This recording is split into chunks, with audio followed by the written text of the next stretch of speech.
Le colonel Assimi Goïta, sans l'aide de la France, hausse encore le niveau et continue avec les arrestations des chefs terroristes au Mali. Les terroristes n'auront plus de paix ni de repos au Mali. Le bilan des arrestations est très historique en ce jour. Salut chers abonnés et bienvenue une fois de plus sur votre chaîne d'information préférée. Aujourd'hui, nous allons faire un tour du côté de l'Afrique de l'Ouest, zone AES, précisément au Mali où une bonne nouvelle vient de tomber avec l'arrestation d'un leader terroriste, une étape cruciale dans la lutte contre l'insécurité en Afrique de l'Ouest. Chers abonnés, en ce 23 septembre nous sommes témoins d'une nouvelle qui résonne comme un écho d'espoir dans les cœurs de millions d'Africains. Une victoire majeure a été remportée contre le terrorisme au Mali, alors que l'un des principaux instigateurs de l'attaque de l'aéroport de Bamako a été capturé par les forces armées maliennes, FAMA. Cette arrestation représente bien plus qu'un simple coup porté contre le terrorisme.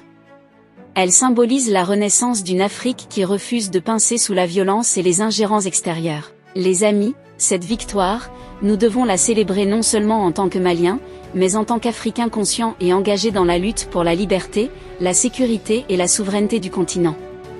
Il est temps que nous, générations éveillées pour la libération totale africaine, comprenions la profondeur des enjeux auxquels nous faisons face. La guerre contre le terrorisme n'est pas seulement une bataille militaire. Elle est le reflet d'un combat plus vaste, celui de la réappropriation de notre destin, de nos terres et de notre avenir, contre ceux qui cherchent à diviser et dominer l'Afrique. Alors que nous plongeons au cœur de cette actualité, il est essentiel de comprendre les implications plus larges de cet événement. Pour y parvenir, nous devons regarder au-delà des titres et analyser cette victoire sous plusieurs angles, politique, économique, géopolitique, et bien entendu, panafricaniste. Car cette arrestation représente à la fois une étape clé, dans la stabilisation du Mali et une leçon cruciale pour l'ensemble des nations africaines, qui luttent contre les forces déstabilisatrices. Depuis plusieurs décennies, le Mali et l'ensemble de la région du Sahel sont confrontés à une montée inquiétante du terrorisme.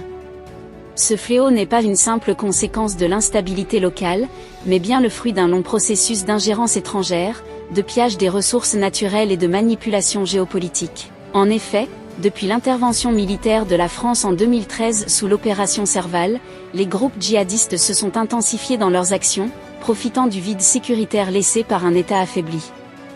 L'intervention des forces armées françaises baptisée Opération Barkhane a été un échec, car elle n'a pas pu mettre fin au terrorisme au Sahel. Ces groupes affiliés à des réseaux comme Al-Qaïda et l'État islamique n'ont pas arrêté de terroriser les populations locales, ciblant tant les civils que les militaires. Le terrorisme au Mali est souvent présenté comme une conséquence de l'extrémisme religieux. Mais ne soyons pas dupes. Derrière cette façade se cachent des intérêts beaucoup plus larges. Le Sahel, riche en ressources naturelles telles que l'or, l'uranium et le pétrole, attire la convoitise des puissances occidentales.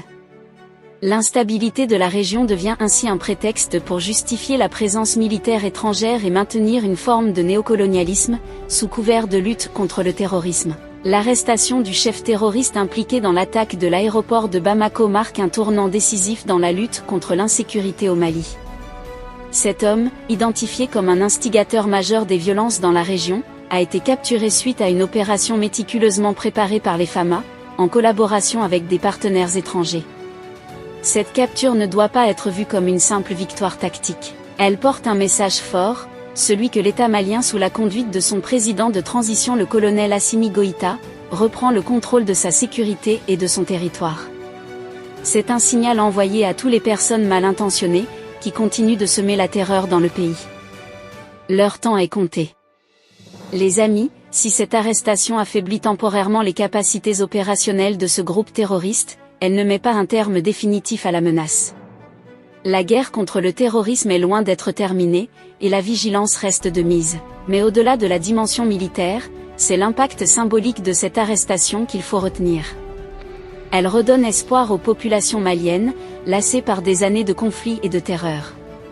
Elle prouve que l'État, malgré les défis gigantesques auxquels il fait face, est toujours debout, résolu à protéger ses citoyens et à restaurer l'ordre.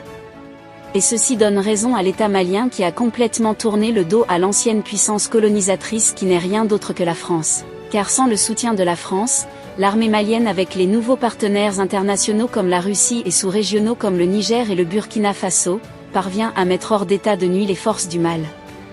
L'arrestation de ce chef terroriste à Bamako est une preuve palpable. Chers abonnés, il faut noter que dans cette lutte contre le terrorisme, le Mali n'est pas seul. Depuis plusieurs années, de nombreux partenaires internationaux se sont impliqués dans les opérations militaires visant à pacifier la région du Sahel. Parmi eux, la France, la Russie et l'Organisation des États d'Afrique de l'Ouest, ce duo, joue un rôle majeur. Cependant, l'implication étrangère dans la lutte contre le terrorisme doit être examinée avec prudence. Si l'aide internationale est souvent présentée comme indispensable, elle cache également des intérêts stratégiques qui ne servent pas toujours les intérêts des populations locales. L'opération Barkhane, menée par la France pendant plusieurs années, est un exemple frappant. Malgré la présence massive de troupes étrangères, la situation sécuritaire au Mali ne s'est pas améliorée de manière significative. Au contraire, beaucoup de Maliens perçoivent cette présence comme une forme d'occupation et non comme une solution durable à leurs problèmes. C'est dans ce contexte que le retrait partiel des troupes françaises et la montée en puissance des forces maliennes doivent être salués. Le Mali, et plus largement l'Afrique, doivent apprendre à compter sur ses propres forces pour résoudre ces défis sécuritaires. Quelle que soit l'origine des partenariats, ils ne doivent jamais se faire au détriment de l'indépendance du pays. L'arrestation de ce chef terroriste a des répercussions qui dépassent les frontières du Mali. Elle s'inscrit dans un contexte régional marqué par l'instabilité, notamment au Niger et au Burkina Faso, où des groupes terroristes continuent d'opérer simultanément. La région du Sahel est aujourd'hui au cœur des luttes géopolitiques pour le contrôle des ressources naturelles.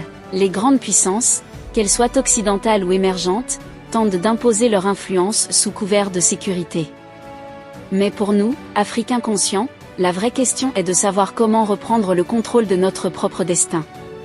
Le modèle panafricaniste qui prône la solidarité entre les nations africaines trouve ici tout son sens.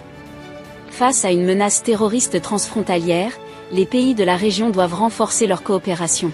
L'alliance entre le Mali, le Niger et le Burkina Faso, appelée l'Alliance des États du Sahel, est un exemple de ce qui pourrait être une réponse africaine aux défis sécuritaires. Les amis, la Russie reste jusqu'à présent le partenaire étranger le plus fiable pour le Mali au vu de sa transparence dans les collaborations. Du moins par cette arrestation, l'armée malienne a prouvé aux yeux de tous que ce territoire appartient au peuple malien. Ce qui est une nouvelle très historique. Chers abonnés, c'est là en quelque sorte l'information que nous avons pour vous aujourd'hui. Donc ce qu'il faut retenir de cette attaque par les forces du mal à l'aéroport de Bamako, est que nos vaillants soldats continuent de mettre hors d'état de nuit ces ennemis de la paix. Cela montre bel et bien que le Mali s'en sort plutôt mieux sans l'aide de la France, ancienne puissance coloniale. Et pour nous, c'est une nouvelle très historique. Par la voix de cette chaîne, nous continuons de dire vive les FAMA, vive le Mali et l'Alliance des États du Sahel AES. Que pensez-vous de cette situation? Laissez votre avis en commentaire. Si vous avez trouvé la vidéo intéressante, cliquez sur j'aime et partagez à vos amis. Mais n'oubliez pas de vous abonner et de cliquer sur la cloche de notification pour ne pas rater les prochaines notes d'information.